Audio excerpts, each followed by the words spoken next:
remember there wasn't no air conditioning when we was kids. And when I can remember the first television I ever saw. I do too. It was in the window, a store window, Barney Miller, downtown Lexington, and it was Friday Night Fights. To look sharp and to feel sharp, to Gillette's got a new blade that's blue. Remember that? Yeah, J.D. Crowe used to play that sometimes at the Gillette and Old Spice. But I remember we had one, and Daddy set the TV up in the window on a table, set up by the window, and the neighbors come over and stood outside and watched the TV because very few people had one. Yeah. But everybody, a lot of people used to do this. You know what the first? Now they got one in every room. I know what the first musical advertisement was. First advertisement that ever had music in it. You need to make that a riddle. I need to.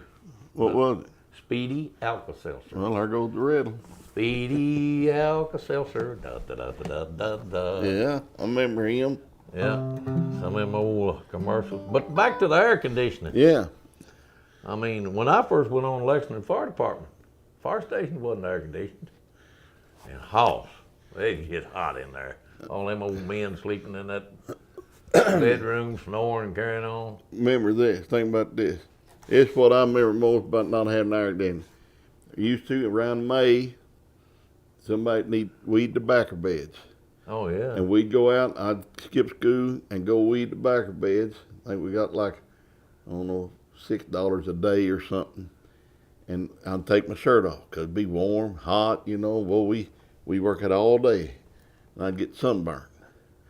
And about 2 days later, it'd start peeling.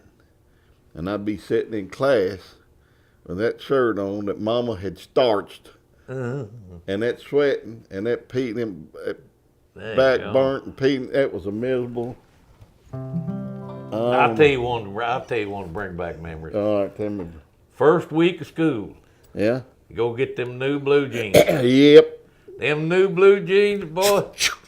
They'd be stiffer than a poker. With the cuff turned up about that high. Yeah, I'll never will forget. I'd left Uncle Tom's house one night. They'd been up there playing cards, and I waited till after dark, and they had to walk by an old cemetery out there in the field, and I come to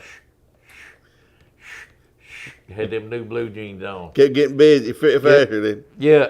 And I heard them blue jeans hitting one another, and I said, there's somebody behind me. When I got that cemetery, I poured the coal to it. It was black dark, and it run right into the side of the blackest, biggest cow I ever seen in my life. Hit that cow, just about knocked that cow off its feet. It did knock me down, knocked the wind out of me. I didn't know what it was. I jumped up, tore out, run to the house, jumped the fence.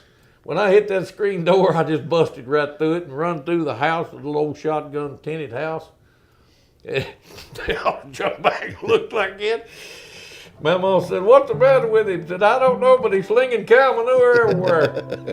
And Papa said, "Boy, what's the matter with you?" Well, from the cow. I said, "There was something got after me, and then I tore out running, and I run right into the side of it."